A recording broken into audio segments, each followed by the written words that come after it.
तो नमस्कार, traders diary में आपका स्वागत है। कारोबारी हफ्ते का आज है आखिरी दिन और किस तरह से आज हम अपनी रणनीति बनाएंगे इस पर तो हम चर्चा करेंगे ही। पर आशीष, हम सबसे पहले जैसे कि शो में हम बताते हैं कि किस तरह से ग्लोबल क्यूज पैन आउट होते हुए नजर आए हैं और उसका जो इंडिकेशंस है एसजीएक्स निफ्टी अभी क्या दर्शा रहा है। आप देखिए 60 अंकों की तेजी 14,850 के पार जो है एसजीएक्स निफ्टी अभी हमें देखने को मिल रहा है और कल डाउ जोन्स में रिकॉर्ड स्तरों पर क्लोजिंग होती हुई दिखी। इनफैक्ट ऑलमोस्ट 1% चढ़कर अगर आप देखें तो अमेरिकन मार्केट्स बंद होते हुए नजर आए और नैस्डैक में भी पिछले 2-3 दिन की जो गिरावट हमें देखने को मिल रही थी वहां पे एक रिवर्सल का ट्रेंड जो है हमें नजर आ रहा है। यूरोपियन मार्केट्स की तरफ नजर करें तो यहां पर भी कल के सत्र में तो तेजी थी, इनफैक्ट परसों के सत्र में तो काफी अच्छी तेजी बनी थी और कल भी जो है काफी स्टेबिलिटी के साथ यहां पर भी कारोबार होता हुआ नजर आया।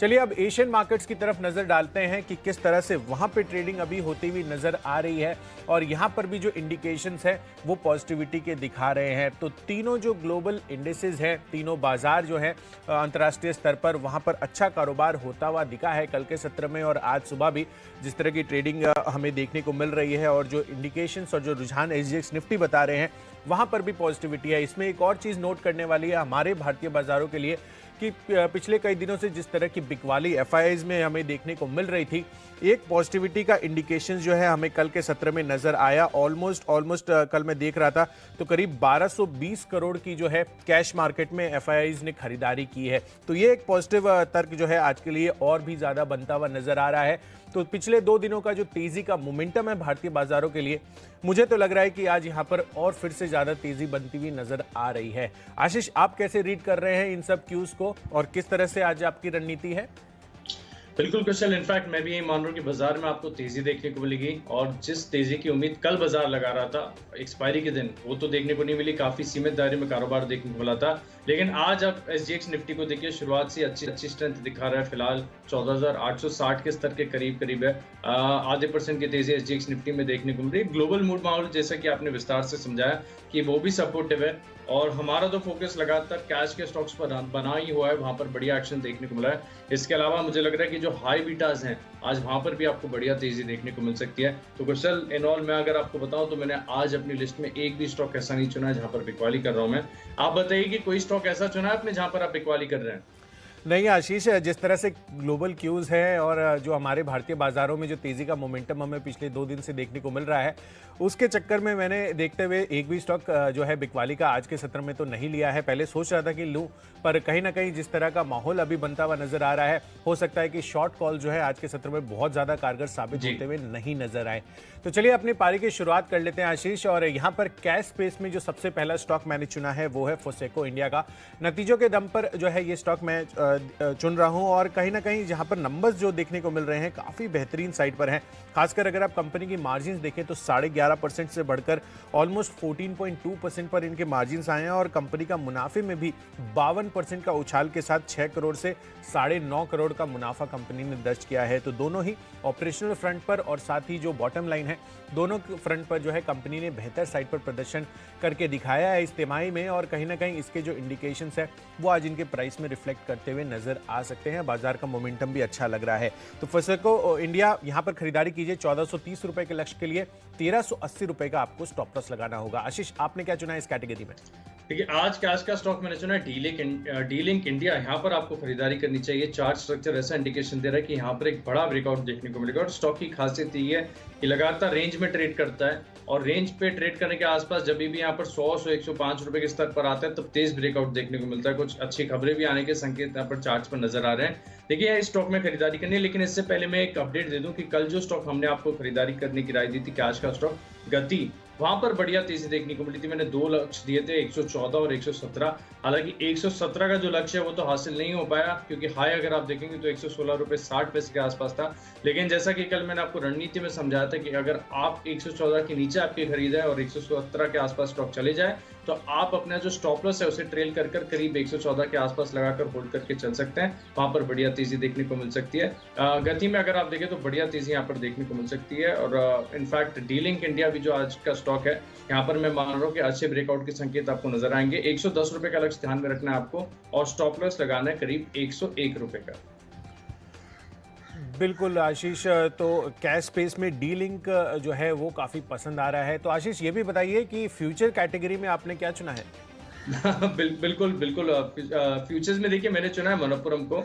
और मनप्पुरम में देखिए स्टॉक का अगर आप स्ट्रक्चर देखेंगे तो खरीदारी करने की हिम्मत नहीं होगी, लगातार डाउन ट्रेंड देखा गया है। और गोल्ड फाइनेंसिंग कंपनीज एक बार मार्केट में एक चार्म हुआ करता था कि गोल्ड फाइनेंसिंग कंपनीज, चाहे गोल्ड को लेकर कोई पॉजिटिव खबर हो या इकोनॉमी रिलेटेड हो, यहाँ पर बढ़िया तेजी देखने को मिलती थी। लेकिन अब कहीं ना कहीं बाजार में देखिए थोड़े से स्टॉक इग्नोर हो गए हैं। और मनप्पुरम फाइनेंस के फ्यूचर्स में आपको खरीदारी इसके लिए करनी चाहिए क्योंकि लगातार गिरावट के बाद अब मनप्पुरम और मुथूट दोनों ऐसे स्टॉक हैं जहां पर रिवर्सल के इंडिकेशंस आ रहे हैं। हालांकि इंडिकेशंस बहुत अर्ली हैं, अभी तक पूरी तरीके से जो स्ट्रक्चर है वो बना नहीं है, लेकिन कल के सत्र में अगर आप देखें तो ठीक ठाक वॉल्यूम्स के साथ खरीदारी भी देखने को मिली थी। अच्छी बात यह कि एसजीएक्स निफ्टी, जैसा कि कुशल आप विस्तार से समझा ही रहे थे कि यहाँ पर सपोर्टिव है खरीदारी करने के लिए, तो मनप्पुरम फाइनेंस के फ्यूचर्स में आपको खरीदारी करनी है 155 रुपए के लक्ष्य के लिए।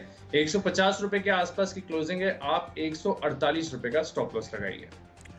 बिल्कुल, तो मनप्पुरम फाइनेंस जो है वो अब रेडार पर आ रहा है आशीष के। और जैसा कि आशीष आपने बताया मुथूट फाइनेंस भी रेडार पर है, तो मुझे भी क्लिक किया कि चलो मैं भी जो है एक स्टॉक लेता हूं ऐसा। और कहीं ना कहीं जो इंडिकेशंस कल आ रहे थे सोने और चांदी के प्राइसेस में, वो काफ़ी बढ़त हमें कल के सत्र में देखने को मिली है। उसको आगे मैं विस्तार से आपको बताऊँगा जो अपनी दूसरी कैटेगरीज में जो मैंने स्टॉक को लिया है। पर यहाँ पर फ्यूचर्स में, आज का फ्यूचर्स में जो कॉल मैंने लिया है आज, वो है TCS का। आप देखिए कल के सत्र में जो तेज़ी का मोमेंटम आईटी काउंटर्स में बनता हुआ नजर आया था वो काफ़ी पॉजिटिवली इंडिकेट कर रहा है। और कल के सत्र में basically mid cap IT counters जो हैं वो काफ़ी लाइमलाइट में आते हुए नजर आए थे। और फ्रंटलाइन से अगर आप देखें तो विप्रो ने जो है कल बाजी मारी थी, ऑलमोस्ट 3 से 4% का उछाल वहां पर देखने को मिला था।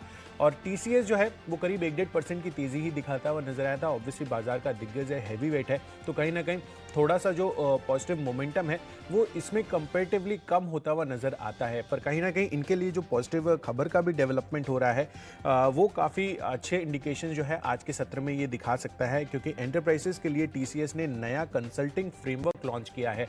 तो अब जैसे कि TCS का ऑलरेडी उनके कॉन कॉल में भी उन्होंने बताया था कि उनको कंसल्टिंग बिजनेस को लेकर काफ़ी बड़ा फोकस एरिया और ग्रोथ एरिया उनको नज़र आ रहा है। और ये एक स्टेप फॉरवर्ड जो है ये इसमें नज़र आ रहे हैं इस खबर के साथ। तो मुझे लग रहा है कि TCS है यहाँ पर आपको अपनी बुलिशनेस जो है बरकरार रखनी चाहिए। कल का जो तेज़ी का मोमेंटम है, कॉग्निजेंट की गाइडेंस भी जो है रिवाइज होकर आई थी, वहाँ पर भी पॉजिटिव इंडिकेशंस उस वजह से भी होते हुए दिखे। तो एक अच्छा सपोर्ट जो है वापस से आईटी काउंटर्स को मिलता हुआ नजर आ रहा है। तो इस चीज़ को ध्यान में रखते हुए आपको TCS के फ्यूचर्स में खरीदारी करनी है। 3200 के टारगेट के लिए 3080 रुपए का आपको स्टॉप लॉस लगाना है। चलिए अगली जो कैटेगरी है हमारी वो है ऑप्शंस की। और ऑप्शंस में जो मेरा बेस्ट ऑप्शन है आज के लिए वो है DLF का।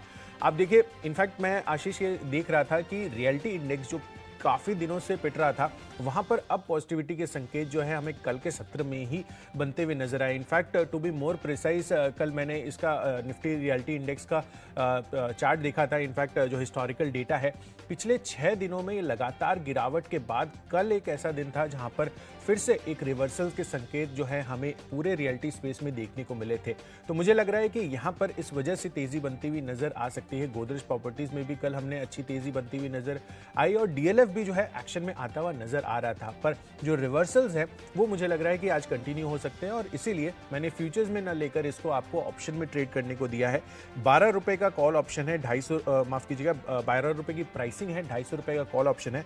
और जो आपको टारगेट रखना है इसमें वो होगा 17 रुपये का, 10 रुपये का आपको स्टॉप लॉस रखना है। आशीष, आपने क्या चुना है? चलिए, ऑप्शन के लिहाज से मैं high beta banking stock ICICI bank यहाँ पर खरीदारी करने की राय दे रहा हूँ। दरअसल अगर आप देखेंगे कुछ जैसे कि हम जब क्यूज डिस्कस कर रहे थे तब मैंने कहा कि हाई बीटाज में एक्शन देखने को मिल सकता है। बाजार का मूड माहौल काफी सपोर्टिव है। एक बात खास रही है कि अगर आप पिछले कुछ दिनों की तेजी देखें तो उसमें बैंकिंग स्टॉक की तरफ से इतना बड़ा पार्टिसिपेशन नहीं आया। हालांकि एक आध दिन ऐसा रहा है जब तेजी के बाजार में निफ्टी बैंक ने आउट परफॉर्म किया है, हालांकि उतनी तेजी देखने को नहीं मिल रही है। और ये स्टॉक्स की बात की जाए तो अब ये ब्रेकआउट जोन के आसपास जा चुके हैं। अच्छे कंसोलिडेशन के बाद, निश्चित तरह से बाद अब यहाँ पर बढ़िया खरीदारी देखने को मिल रही है। और ICICI बैंक में मानो 620 का जो कॉल ऑप्शन है यहाँ पर आप खरीदारी करके चल सकते हैं। थोड़ी सी संभावना है कि दिन के दौरान ही जो है इन द मनी होते हुए नजर आए। और अगर ऐसा होता है तो हमारा जो ऑप्शन की वैल्यू है वो करीब 17 से 20 रुपए के आसपास हो जाएगी। लेकिन आप जो है 17 रुपए करीब 40 पैसे के लक्ष्य के लिए आप 620 के कॉल ऑप्शन में खरीदारी करके चल सकते हैं। फिलहाल आज ये जो ऑप्शन है 620 रुपए का, वो आपको करीब 13.5-14 रुपए के आसपास मिल जाएगा बड़े आराम से। आईसीआईसीआई बैंक के तो ऑप्शंस लिक्विड भी होते हैं, तो फिल मिलने में कोई दिक्कत नहीं होगी। लेकिन स्टॉप लॉस का भी आपको ध्यान रखना है। 11 रुपए का स्टॉप लॉस लगाकर आप इंट्राडे की पोजीशन ले सकते हैं, और मैं मान रहा हूँ दिन के दौरान ही यहाँ पर आपको बढ़िया तेजी देखने को मिलेगी। आईसीआईसीआई बैंक में जो तेजी है उसका फायदा 620 का कॉल ऑप्शन खरीद कर उठाएंगे। चलिए, जो अगली कैटेगरी है उसकी ओर रुख करते हैं, वो है टेक्नोपिक। और टेक्नोपिक से याद आता है, कल की टेक्नोपिक कुशल हमने आपको बताई थी हिंदुस्तान कॉपर। देखिए, इतने स्टॉक्स में तेजी होने के बाद खरीदारी करना आसान नहीं होता। हालांकि जो हमारा कन्विक्शन है वो प्ले आउट करता हुआ नजर आया। अच्छा ब्रेकआउट देखने को मिला। दिन के दौरान 5% से ज्यादा की मूव जो है हिंदुस्तान कॉपर में देखने को मिले थे। और जिन्होंने खरीदारी की है, क्योंकि मैंने लंबी अवधि के लिहाज से स्टॉक रिकमेंड किया था, मैं मान रहा हूँ अभी भी काफी बड़ी अपसाइड स्टॉक में आना बाकी है। जिस प्रकार से लगातार मेटल्स को लेकर खबरें आ रही हैं, चाइना से हो, ग्लोबल जो की सपोर्ट है, वह डिमांड काफी ज्यादा है, सप्लाई कम है। चाइना में भी अगर आप देखें तो इंपोर्ट्स लगातार बढ़ते जा रहे हैं। तो हिंदुस्तान कॉपर ये स्टॉक अभी भी आप अपनी फोकस लिस्ट में शामिल कर सकते हैं। चलिए, जो आज की टेक्नोपेक है इसको बताते हैं जमुना ऑटो। ये स्टॉक मैंने चुना है। कल का सत्र खास रहा था। कुछ खास वजह थी कुशल की, जब हम देख रहे थे कि सारी जो ऑटो एंसिलरी प्लेज हैं वहां पर काफी बढ़िया रुझान देखने को मिला था। थोड़े दिन पहले आपको याद होगा मैंने आपको हिताची मोटर्स भी बताया था पोजिशनल पे के तौर पर। हालांकि एक ही दिन के अंदर 20% का मूव आते हुए दिखा। बाकी आप मिंडा इंडस्ट्रीज देखें, मिंडा कॉर्पोरेशन देखें, सब में बढ़िया तेजी है। और जो फ्रंट लाइन ऑटो स्टॉक्स हैं यहाँ पर भी निचले स्तरों से कुछ खरीदारी, कुछ खास कारण है इसके पीछे? देखिए, जिस तरह से नंबर्स एक्सपेक्टेड थे, आप देखिए हीरो मोटोकॉर्प के भी नंबर्स अच्छे आते हुए नज़र आए हैं। इनफैक्ट इसके पहले भी अगर आप टीवीएस मोटर्स को देखें तो वहाँ पर भी अच्छे नंबर्स आते हुए दिखे थे। तो कहीं ना कहीं जिस तरह का बाजार का मोमेंटम बना हुआ है, खासकर टू व्हीलर स्पेस को लेकर, वो काफ़ी पॉजिटिवली इंडिकेट कर रहा है। बजाज ऑटो भी कल काफ़ी अच्छा चला था, और एक सेक्टर रोटेशंस भी हमें देखने को मिल रही है। काफ़ी दिनों से जो है ऑटो अभी भी ठंडा पड़ा हुआ था, पर कहीं ना कहीं कल के सत्र में जिस तरह के रिवर्सल्स देखने को मिले हैं आशीष, वो मुझे लग रहा है कि काफ़ी अच्छी इंडिकेशंस बना रहे हैं, खासकर ऑटो एंसिलरी स्पेस के लिए भी। तो बिल्कुल मेरा कन्विक्शन आपने थोड़ा सा बढ़ा दिया कुशल। अब मेरी खरीदारी करने की हिम्मत होगी, क्योंकि स्टॉक में देखिए ऑलरेडी इतनी बढ़िया तेजी देखने को मिली थी, और अचानक से कल ऑटो एंसिलरीज देखें तो बहुत बड़ा रुझान देखने को मिला था। जामना ऑटो, इस स्टॉक को आप अपने रडार पर रख सकते हैं। 76 रुपए के लक्ष्य के लिए 71 के आसपास की कल की क्लोजिंग है। स्टॉप लॉस का जरूर ध्यान में रखना होगा, 68 रुपए। चलिए, बिल्कुल। तो जामना ऑटो पर आपको आज नज़र रखनी है। टेक्नोपिक के आधार पर आशीष ने आपको ये रेकमेंड किया है। मैंने इस कैटेगरी में चुना है मुथूट फाइनेंस को। मनप्पुरम फाइनेंस जो है आशीष ने आपको बताया, और मुथूट फाइनेंस मैं आपको बता रहा हूं क्योंकि कहीं ना कहीं जिस तरह से सोने और चांदी में हमें तेज़ी कल के सत्र में देखने को मिली है वो काफ़ी सिग्निफिकेंट थी। इनफैक्ट अब जो है सोने का भाव MCX पर 47,600 के पार जाता हुआ नजर आया है। कल के सत्र में ही 600 रुपये की तेज़ी हमें देखने को मिली थी सोने में। तो कहीं ना कहीं ये जो माहौल बनता है इनके लिए, इनकी जो वैल्यू, लोन टू वैल्यू जब हम देखते हैं इनका, तो वैल्यू जो है वो कंपोनेंट इनका बढ़ता हुआ नजर आता है जब भी प्राइसिंग इंक्रीज होती है। तो कंपनी के लिए जो लोन्स देने के लिए जो इनका स्पेक्ट्रम होता है वो काफ़ी ज़्यादा बढ़ता हुआ दिखता है, जिस हिसाब से वैल्यू प्रोपोर्शनली बढ़ती है। तो यहाँ पर इस फंडामेंटल तर्क के आधार पर मुझे लग रहा है कि आपको मुथूट फाइनेंस में जो है आज खरीदारी करनी चाहिए। वैसे भी जैसे कि आशीष आपको बता रहे थे कि टेक्निकली जो है काफ़ी ज़्यादा मजबूती वापस से लौटती हुई नजर आ रही है, और यहाँ पर भी मुथूट फाइनेंस का भी अगर आप चार्ट देखेंगे तो काफ़ी अच्छे पॉइंट पर जाकर ये बंद होता हुआ नजर आया था। तो मुथूट फाइनेंस टेक्निकली काफ़ी स्टॉक अच्छा लग रहा है, खरीदारी करके चलिए। 1200 रुपये के लक्ष्य के लिए 1160 रुपये का आपको स्टॉप लॉस लगाना है। चलिए बढ़ते हैं अपनी अगली कैटेगरी तरफ, जो है फंडा पिक। और फंडामेंटली मुझे स्टॉक पसंद आ रहा है वेल्सपन कॉर्प का, क्योंकि यहाँ पर मैं देख रहा था कि इंटायर मेटल पैक में जिस तरह की तेज़ी बनती हुई दिखी है पिछले 6 महीनों में, सेल में 250% की तेज़ी हमें देखने को मिली। बाकी टाटा स्टील, JSW स्टील में भी ऑलमोस्ट 100% से ज़्यादा का उछाल हमें ऑलरेडी देखने को मिल चुका है। वहीं कंपेरेटिवली अगर आप देखें तो वेल्सपन कॉर्प में बहुत ज़्यादा रनअप नहीं आया है। यहाँ पर जो नंबर्स मैंने नोट किए थे वो था 42% के रिटर्न्स अभी तक वेल्सपन कॉर्प में आते हुए नजर आए हैं, पर आगे के जो इंडिकेशंस है वो काफ़ी बेहतरीन है। खासकर अगर आप देखें तो कंपनी की जो डिविडेंड यील्ड है ऑलमोस्ट 7.5% की है। साथ साथ अगर कंपनी जो है, अगर आप देखें तो यहाँ पर ऑलमोस्ट कंपनी डेट फ्री है।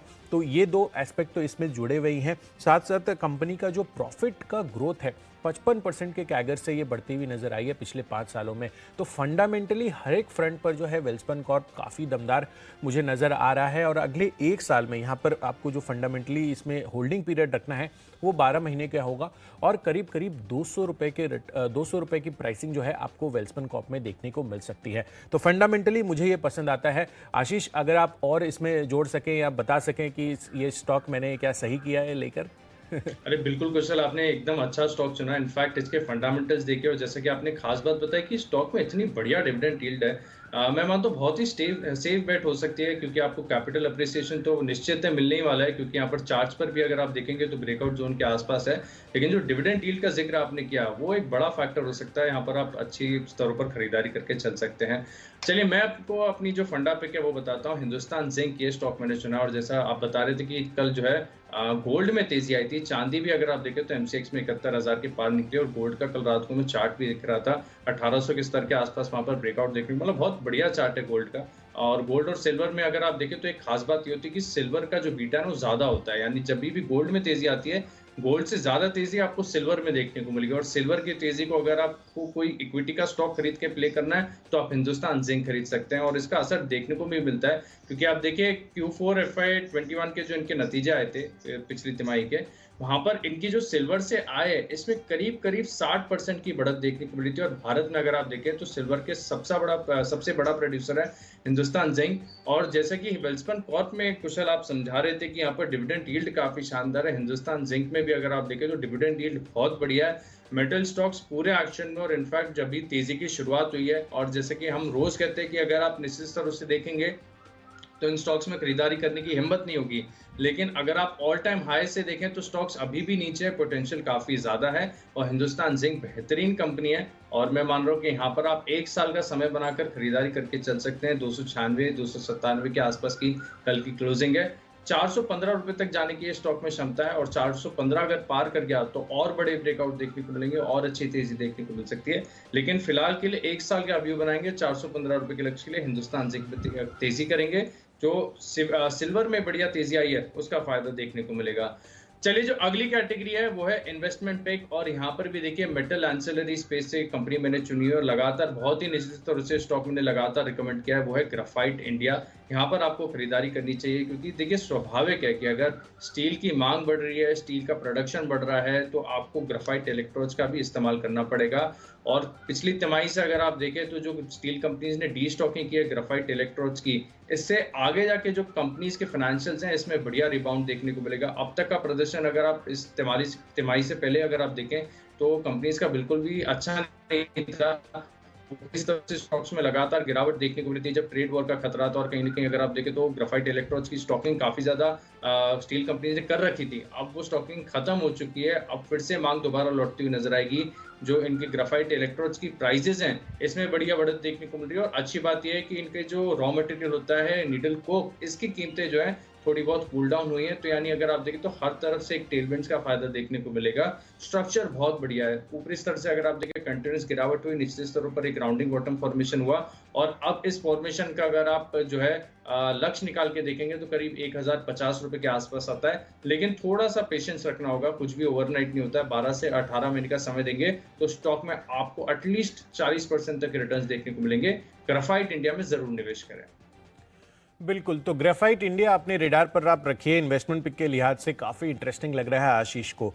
तो चलिए इन्वेस्टमेंट पिक मुझे जो स्टॉक पसंद आ रहा है वो है IGL का। आप देखिए फिर से जो है कहीं ना कहीं इन सब स्पीसीज में वापस रौनक लौटती हुई दिख रही है, और खासकर अगर आप देखें तो कल के सत्र में भी अच्छा रिवर्सल्स देखने को मिला था। ऑलमोस्ट 2-2.5% की तेज़ी इस स्टॉक में हमें देखने को मिली, पर फंडामेंटली जो पिक्चर है वो काफ़ी इंटरेस्टिंग लग रही है। सरकार का भी फोकस है वो पूरे भारतवर्ष को जो है गैस बेस्ड इकोनॉमी बनाने का, और जिस तरह से सिटी गैस डिस्ट्रीब्यूशन में इनकी पकड़ है और जो इनके गैस स्टेशन हैं वो कहीं ना कहीं इनके लिए काफ़ी पॉजिटिविटी इंडिकेट कर रहे हैं। और यहाँ पर अगर आप देखें तो फंडामेंटली पिक्चर काफ़ी स्ट्रांग लग रही है। पिछले 5 साल का औसत रिटर्न ऑन इक्विटी देखेंगे तो करीब 22% का है, और साथ ही कंपनी के लिए काफ़ी बड़े पॉजिटिव ट्रिगर्स भी बन रहे हैं। ऑलमोस्ट डेट फ्री कंपनी है और कंपनी ने healthy dividend pay out ratio maintain किया है करीबन 20% का।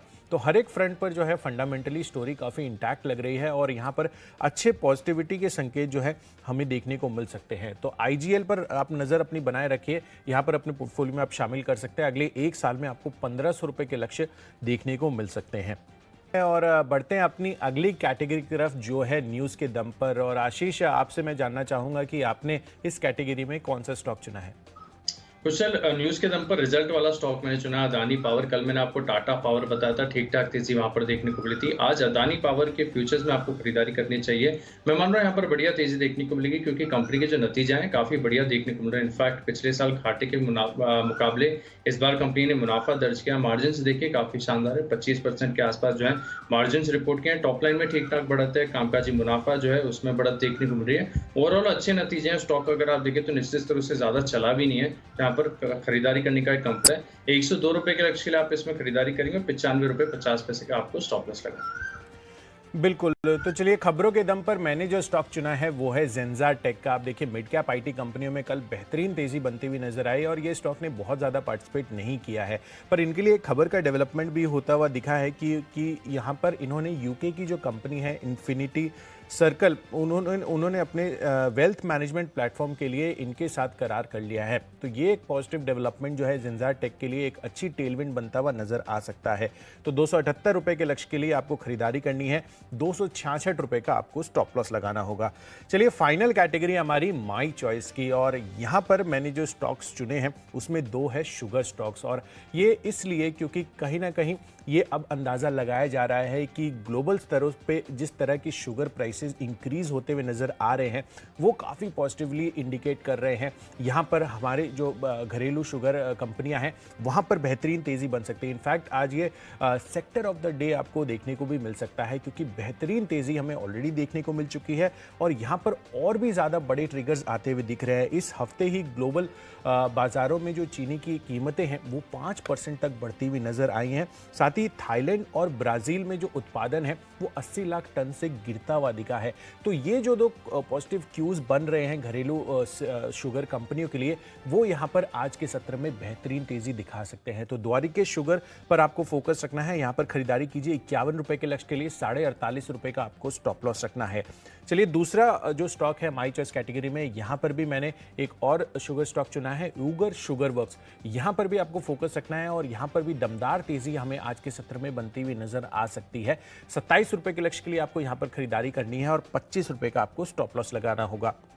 और आखिरी कॉल माई चॉइस कैटेगरी में है स्टार सीमेंट का। यहाँ पर आपको थोड़ी सी लंबी अवधि इसमें रखनी होगी। अगले 3 महीनों में आपको ऑलमोस्ट 100 रुपए से 130 रुपए के लेवल्स देखने को मिल सकते हैं।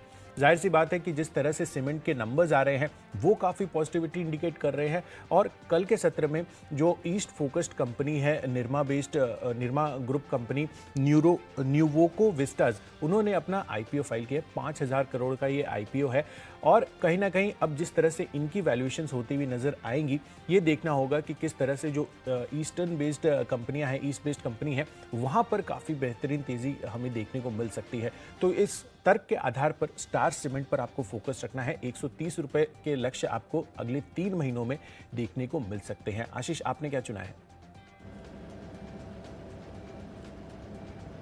अदानी गैस लगातार स्टॉक नए हाइस बना रहा है, स्ट्रेंथ काफी ज्यादा है, टेक्निकल्स भी सपोर्टिव है और मैं मान रहा हूँ आज भी दिन के दौरान करीब 3% के आसपास के आपको मूव्स देखने को मिल सकते हैं। 1300 रुपए की क्लोजिंग है, 1340 रुपए के इंट्राडे पोजीशन लेंगे, 1280 रुपए का आपको स्टॉप लॉस लगाना है। अगला स्टॉक मेरी लिस्ट पे इंडस टावर्स, ये भी देखिए कहीं ना कहीं एक ब्रेकआउट जोन के आसपास पहुंच रहा है। छोटी सी रेंज बना रखी है स्टॉक ने, तो एक रेंज ब्रेकआउट भी देखने को मिल सकता है। 268 रुपए के लक्ष्य के लिए आप इंडस टावर में खरीदारी करेंगे, 250 रुपए का आपको करीब स्टॉप लॉस लगाना है। आखिरी स्टॉक में मेरी लिस्ट में वोल्टास, यहाँ पर भी आपको खरीदारी करनी चाहिए। निचले स्तर से अगर आप देखें तो अच्छा एक अक्यूमुलेशन देखने को मिला, ठीक ठाक वॉल्यूम्स भी है और कहीं ना कहीं अगर आप देखें तो ब्लू स्टार के जो अच्छे नतीजे हैं इसका भी एक इम्पैक्ट देखने को मिलेगा। 1006 रुपए के लक्ष्य के लिए आप वोल्टास में खरीदारी करेंगे, 974 रुपए का स्टॉप लॉस लगाइए। चलिए, तो हमने आपको अपनी पिक्स तो बता दी है, पर फटाफट ये जो भी हमने आपको बताए हैं आइडियाज़, उसका रिकैप कर लेते हैं। सबसे पहले कैश स्पेस में मैंने आपको बताया है फोसेको इंडिया दमदार नंबर्स आते हुए दिखे हैं। साथ ही टीसीएस जो है उन्होंने नया कंसल्टिंग प्लेटफॉर्म जो लॉन्च किया है वो काफ़ी पॉजिटिवली आज यहाँ पे रिफ्लेक्ट हो सकता है। ऑप्शंस में रियल्टी इंडेक्स जो है वापस से तेजी पकड़ता हुआ दिखा है कल के सत्र में, तो डीएलएफ पर नजर बनाए रखें।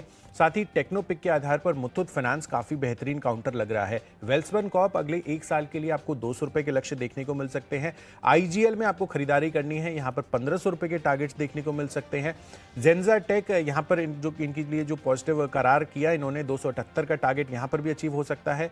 और माई चॉइस कैटेगरी में 2 शुगर स्टॉक्स है, जिस तरह से ग्लोबल स्तर पर चीनी के दाम बढ़े हैं वो काफ़ी पॉजिटिवली द्वारिकेश शुगर और ऊगर शुगर वर्क्स के लिए हो सकते हैं। और स्टार सीमेंट यहाँ पर 3 महीनों की अवधि के लिए 130 रुपए का लक्ष्य आपको बनाना है। और यहाँ पर इन सब में जो मेरा बेस्ट पिक है वो है शुगर स्पेस से ऊगर शुगर वर्क्स का 27 रुपए के लक्ष्य आज आपको इजीली यहाँ पर देखने को मिल सकते हैं। 25 रुपए का आपको स्टॉप लॉस रखना है। तो चलिए कि आज का स्टॉक है डी लिंक इंडिया। मनप्पुरम के फ्यूचर्स में आपको खरीदारी करनी चाहिए। आईसीआईसीआई बैंक कॉल ऑप्शन खरीद कर यहाँ पर तेजी की पोजीशन बनाएंगे। टेक्नोपिक के जामना ऑटो, हिंदुस्तान जिंक जो चांदी में उछाला है इसका एक फायदा देखने को मिलेगा। निवेश के लिहाज से ग्राफाइट इंडिया काफी बढ़िया नजर आ रहा है। अदानी पावर के नतीजे अच्छे हैं, खरीदारी करके चल सकते हैं। अदानी गैस में भी तेजी देखने को मिलेगी। इंडस स्टार में एक ब्रेकआउट देखने को मिल सकता है। और वोल्टास में भी अगर आप देखें तो कहीं ना कहीं अच्छे एक्यूमुलेशन देखने को मिल रहे हैं। 1006 रुपए के लक्ष्य के लिए आप यहाँ पर खरीदारी करेंगे।